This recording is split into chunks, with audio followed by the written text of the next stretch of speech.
Section 1. Hey everyone. Today we're going to talk about something that doesn't come with a manual: how to talk to your kids about sexuality, and why it should happen sooner than most of us think. This is my personal story, and if you're a parent, caregiver, or even a curious sibling, you might hear echoes of your own thoughts in mine. So before you get comfortable, take a moment to like the video and subscribe, but only if you really like what I'm doing here. And wherever you are, morning in Melbourne or late night in New York, thank you for tuning in. Now let's listen to the compelling story in this video of mine. You're messing around in the kitchen, wiping off the crumbs from a chaotic breakfast, barely awake enough to notice the cartoon playing in the background. It's one of those bright, loud morning shows, mostly harmless. Colorful characters, catchy tunes, and the occasional fart joke. You've seen it a dozen times. Your 5-year-old giggles at something. You smile, distracted. Then you hear it, a line from the show that makes you stop. Maybe we can kiss now because that's what mommies and daddies do. And there it is, the first time it really hits you. They're watching, not just passively, they're absorbing. And not just the funny parts or the songs, but everything. Body language, flirting, affection, gender roles, boundaries. They're soaking it all up, even when you're not ready to start explaining it. For years, I used to think that kids just didn't notice the grown-up stuff. That I had time. That the talk was something I'd schedule around the time of middle school, maybe 5th grade if I was really ahead of the curve. I assumed childhood was a kind of bubble and I could control what got inside. But childhood isn't a bubble, it's a sponge. I remember my daughter, barely 4, once asking me why the princess in a cartoon had to wear a pretty dress to be loved. I blinked. She wasn't being cute. She was dead serious. And suddenly I realized she wasn't just watching fairy tales. She was forming beliefs. And where did I think she was getting her understanding of bodies, of relationships, of how people behave and connect and hurt each other? From me? Ha, not likely. She was getting it from TV, from other kids. From our silences, from those weird moments when I turned off the radio a little too fast or mumbled something vague when she asked a direct question. They're watching. I used to believe there was a too young when it came to teaching about sexuality. I thought you had to guard their innocence like a knight with a sword, fending off every awkward conversation until some invisible deadline arrived. But what I was really doing was confusing ignorance with innocence. There's this myth that innocence means not knowing. But that's not it. Innocence isn't ignorance. It's the freedom to know something without shame. And when I finally understood that, my whole parenting lens began to shift. At first, it was small. I stopped calling body parts by silly nicknames. Down there became vulva. Private parts were just that, private, but not unspeakable. I used real language, not code. I remember the first time I said the word penis in a normal tone of voice during bath time. My son looked at me like I'd just told a secret, and then he shrugged. He moved on. No drama, no shame. And it hit me again. They only feel weird if we make it weird. The more I tiptoed, the more mysterious it became for them. The more I dodged, the more power I gave to whatever they would hear from someone else. They're watching. They're learning. But here's the secret. They'd rather learn it from us, not in one big talk. That's outdated. This isn't a single conversation. It's 100 small ones. In the car, at bedtime, over cereal, after a movie.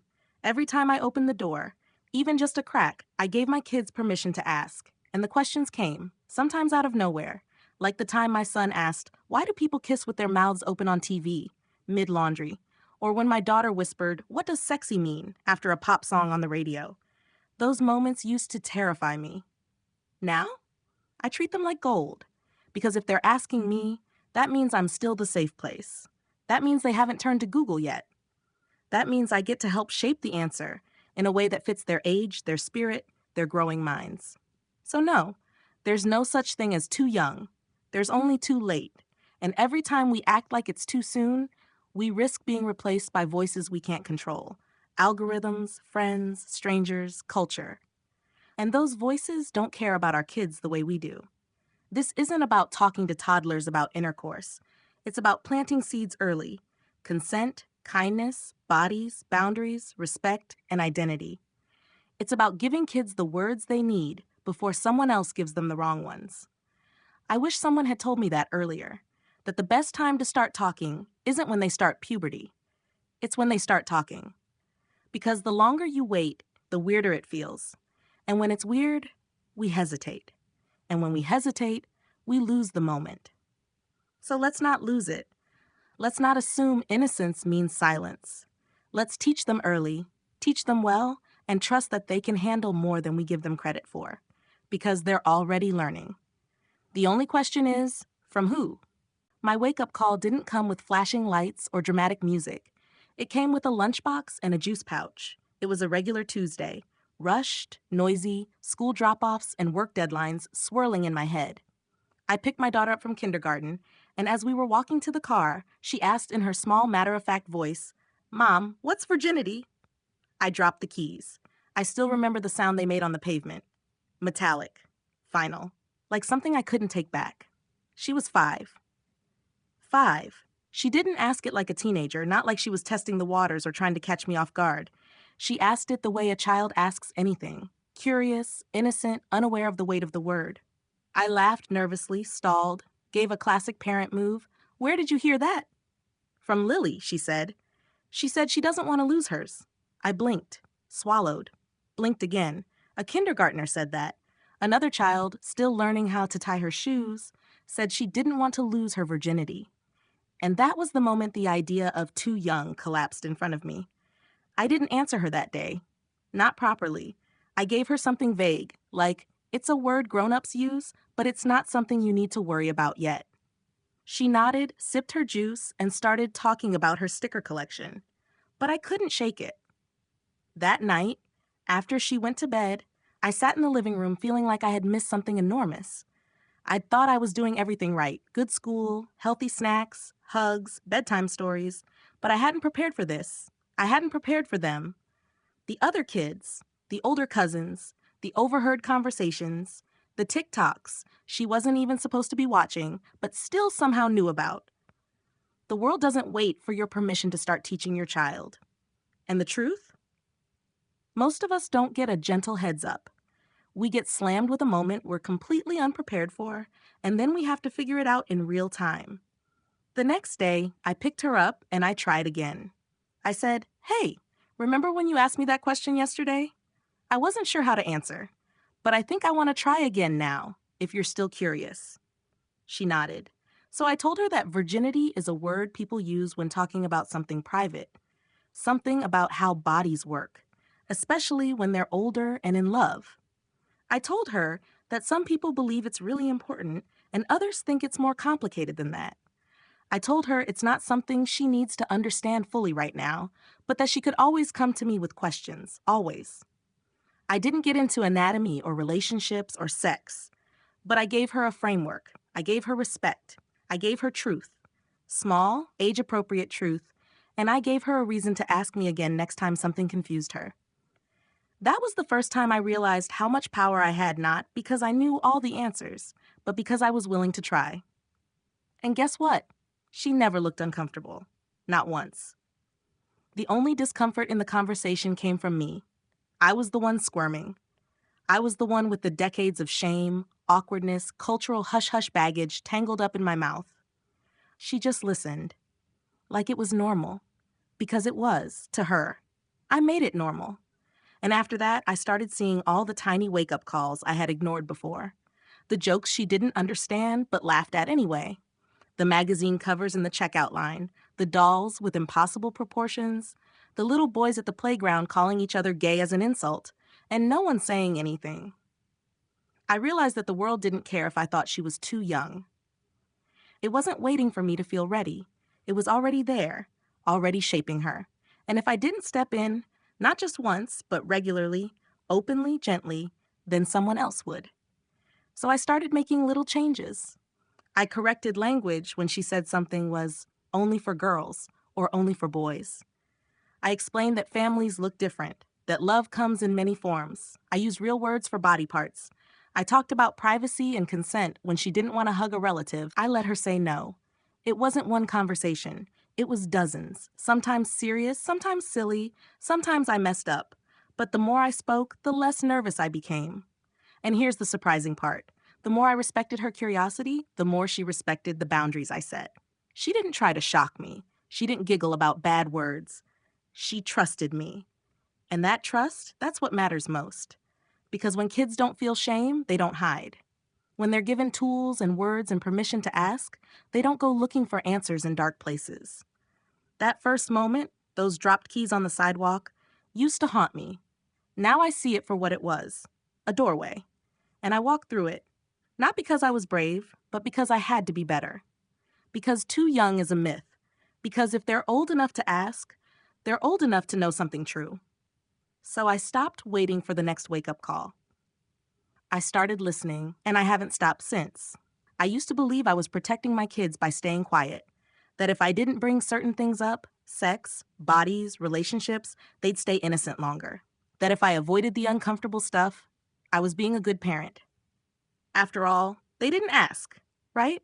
They were still kids, still playing with Legos and stuffed animals, still sleeping with the nightlight on. I thought silence was safety. But here's what no one tells you. Silence isn't neutral. It's a vacuum. And in that vacuum, something else always moves in. I learned that the hard way. It was a sleepover. Harmless, I thought. Pizza, movies, popcorn, giggles. I checked the parents, dropped off my daughter with her sleeping bag and her toothbrush, kissed her goodnight, and drove away. She was 8. The next morning, she was quiet, not upset, not visibly shaken, just quiet. Off. Later that day, she finally said it. The other girls had shown her a video on a phone, a video with a word she didn't understand, a word she was too embarrassed to even repeat, but she remembered what it looked like, what the people were doing. She asked, with her voice barely up above a whisper, "Is that what love is?" My heart cracked right there. She hadn't even had a chance to hear it from me first. She had seen something designed for grown men, something violent and confusing and completely detached from what I wanted her to believe about love, bodies, or intimacy. And it happened because of my silence. I hadn't taught her how to name what was inappropriate. I hadn't given her the tools to walk away, to speak up, to protect herself emotionally from what she didn't yet understand. I had assumed she'd be shielded by her age, but age is not armor, and I had left her unarmed. That moment taught me something that I now carry like a mantra. If you don't fill in the blanks, someone else will. That someone might be another child trying to figure it out, or an older cousin who's curious, or a stranger on the internet, or a piece of media that was never made for children's eyes, or a playground rumor passed around like candy. Silence doesn't protect them, it exposes them. And here's the thing. I wasn't trying to be careless. I thought I was doing what every good parent did. Keeping it age appropriate, letting kids be kids, waiting until the right time. But that right time kept getting pushed further and further away. First it was middle school, then maybe before puberty. Then, who knows, when they ask, when school covers it. Except the world doesn't wait for those timelines. The world is already talking, whispering, shouting, flashing images and messages in every direction. And our kids, they're picking it up. Every glance, every ad, every lyric, every meme, they're not too young to notice. So the question became, what was I actually protecting them from? Was I shielding them from harm, or was I shielding myself from discomfort? Because real protection doesn't come from hiding the truth. It comes from equipping them with language, with context, with compassion, with critical thinking, with confidence in their own voice. I remember the first time I taught my daughter the concept of consent. Not in the context of anything sexual, but around hugs. She didn't want to hug her uncle goodbye, and I used to say, "Come on, just be polite." Until one day, I stopped. I said, "It's okay if you don't want to. You're in charge of your body." She looked at me like I had just handed her a superpower, and that's what it felt like. From there, we started small. We talked about how her body belongs to her, about what's private and what's not, about secrets that aren't safe to keep, about feelings, confusion, curiosity, comfort, fear. We used books. We used moments from TV shows. We used our own lives. I didn't sit her down and give her a lecture. I wove it into the fabric of our conversations. A little here, a little there. With gentleness, with respect. And over time, the silences in our house got smaller. The vocabulary got stronger. The fear got quieter. Don't get me wrong, I still felt the awkwardness. Sometimes I stumbled through sentences. Sometimes I didn't know how to explain a big idea in small words. Sometimes I just admitted, that's a great question, and I want to make sure I answer it right, so let me think about it. And you know what? She respected that more than a rushed or fake answer.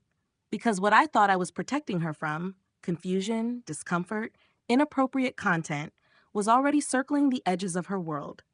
And by not speaking up, I had almost let it define her reality before I ever had a chance to shape it myself. Now, I think of these conversations as flashlights. My job isn't to light up everything all at once, it's to hand her a light and teach her how to use it, so that when she stumbles across something strange or dark or painful, she's not completely in the dark. So no, I wasn't protecting her with silence. I was leaving her in shadows. And now? Now I speak. Early. Clearly. Lovingly. Because the truth is, the world won't stop trying to teach your child what sex, love, identity, and bodies mean. The only question is whether your voice will be part of that lesson or not. There was a time when the idea of starting any conversation about sexuality with my kids made my stomach flip. My palms would sweat. My brain would race to all the ways it could go horribly wrong. Awkward silences, uncomfortable questions, maybe even tears. So I didn't start. For years, I waited for the right moment. You know the one. The perfect scenario where my child would sit down calmly and say, "Mother, I feel emotionally and cognitively ready to learn about human sexuality. Please proceed." Spoiler alert, that moment never came. What did come was a collection of real life, messy, sometimes funny, sometimes jarring moments that demanded more from me. But every single one felt like a giant wall I had to scale.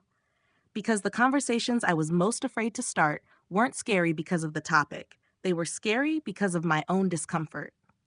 I didn't want to say the wrong thing. I didn't want to overexpose them. I didn't want to be the reason their innocence ended.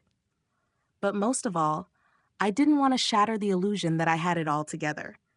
Because talking to your kids about sexuality at any age means showing up not as an expert, but as a human. It means saying words like vulva, penis, gender identity, period, crushes, masturbation, and consent without choking on them. It means risking embarrassment, admitting what you never learned yourself, and offering answers when you don't feel fully equipped. And that's terrifying. So I stalled. I told myself they weren't asking, so it wasn't urgent. I told myself school would cover it. I told myself it wasn't the right time. I told myself I'd mess it up. And then one afternoon, my son, 9 years old, asked me, "What does gay mean really?" I was in the middle of washing dishes, elbows deep in soap and leftover cereal milk. And I froze. Not because I didn't know the answer, but because I didn't know how to say it right. I didn't want to give him a lecture or confuse him or make it into a big deal. I wanted to say something meaningful, simple, and true. But I didn't say anything. I changed the subject. That night, I couldn't sleep. I kept thinking, why was that so hard? He wasn't asking about sex. He was asking about identity. He was trusting me with his curiosity, and I had turned away. I realized something deeply uncomfortable. I wasn't just afraid of saying the wrong thing. I was afraid of opening a door I couldn't close. Because once you begin these conversations, you have to keep showing up. You can't just say, "That's enough for now," when the questions get too complicated. You have to be all in. And I hadn't been ready to be all in. But that moment, that missed chance, pushed me to try again. The next day, I brought it up. "Hey, you asked me yesterday what gay means. I kind of dodged it, didn't I?" He smiled, sheepish. "Yeah." I said, "I'm sorry. I think I got nervous, but I'd love to talk about it now if you still want to." He nodded, and I told him simply, gay means a man loves another man, or a woman loves another woman, in a romantic way, just like how some men and women fall in love. It's all about love, not just who you like, but how you care for someone. He thought for a second and said, "Okay, that makes sense." That was it. No drama, no discomfort. He just wanted clarity, and he got it. And suddenly I understood something important. Starting the conversation is always the hardest part. Not because kids make it hard, but because we do. We carry decades of taboos, of lessons that say this topic is off limits, of fears that will plant the wrong seed, say too much too soon, or be judged for getting it wrong. But here's what I found again and again. When I lean in, when I just start, my kids meet me with grace. They don't need perfection, they need presence. So I began choosing moments, little ones. A question during a walk, a comment after a movie, a bedtime chat. I didn't wait for a big, scary sit down. I made space in the cracks of the day, and I learned a rhythm. When they were young, I focused on the basics: body safety, real names for anatomy, how to say no. As they got older, I layered in context: what healthy relationships look like, why some people love differently, what changes during puberty. And always I ask questions. What do you think that means? How did that part in the movie make you feel? What have you heard about that from friends? It wasn't a script, it was a relationship, one built on trust, not fear. And each time I crossed that invisible line, each time I started the conversation I had once dreaded, I chipped away at my own hesitation. I became stronger, calmer, more honest. And more importantly, my kids stopped being afraid to ask. They didn't flinch at the words. They didn't giggle when I said period or erection or sexual orientation. Because I didn't. I had taught them, not just by what I said, but by how I said it. This is not shameful. This is life. This is knowledge. This is respect. And I finally saw that the hardest conversations aren't the ones about sex or gender or bodies. The hardest ones are the ones we avoid. But when we stop avoiding them, that's where real connection begins. Something shifted between me and my kids when I finally committed to being open. Not just open when I have to be, or open only when they ask, but truly, consistently, openly available to talk about anything, especially the stuff that once made me squirm. Because once I started having real conversations about sexuality, consent, identity, puberty, and relationships, honest, age-appropriate talks, I began to see the difference in how my kids carried themselves, and how they came to trust me in a way that surprised even me. I remember one afternoon driving my daughter to her art class when she said out of nowhere, "Mom, I think I like girls." Maybe, or both. I'm not sure. She was 10, and she wasn't panicked. She wasn't crying. She wasn't ashamed. She just said it, like she was telling me she might want to switch to watercolor instead of acrylics. I took a breath. I looked at her in the rearview mirror and said, "Thanks for telling me. That's totally okay. You don't have to figure it all out right now." She nodded, smiled, and pulled out her sketch pad. That was it. And I realized this was the reward for every uncomfortable conversation I had pushed through, for every awkward sentence I had fumbled, for every time I'd chosen truth over silence. She knew I was a safe place, and not just for facts, but for her feelings, for her uncertainty, for her identity as it unfolded in real time. It wasn't just that she was more confident, it was that we were more connected. And it wasn't just her. My son, a year younger, was slowly growing into his own awareness of his body. He came to me one day, cheeks flushed, voice low. "I think something's wrong. My penis feels weird sometimes." If you've never had to keep a totally straight face while your child tells you something mortifyingly personal, just know it's a skill. But I did it. I nodded. I asked questions. I reassured him. "Sounds like it's just growing," I said. "Totally normal. That's part of puberty. Your body's just figuring itself out." He sighed with relief. Then he said the most important thing of all, "I'm glad I can tell you stuff like this."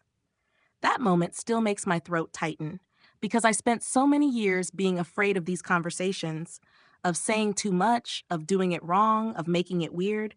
But here he was, telling me I'd done the opposite. And I realized then, kids don't expect us to be experts. They just want us to be real. They want to know we'll answer without freaking out, that we'll listen without laughing or judging, that we'll guide them with facts, kindness, and context. Not shame, because shame shuts down everything. I know this from experience.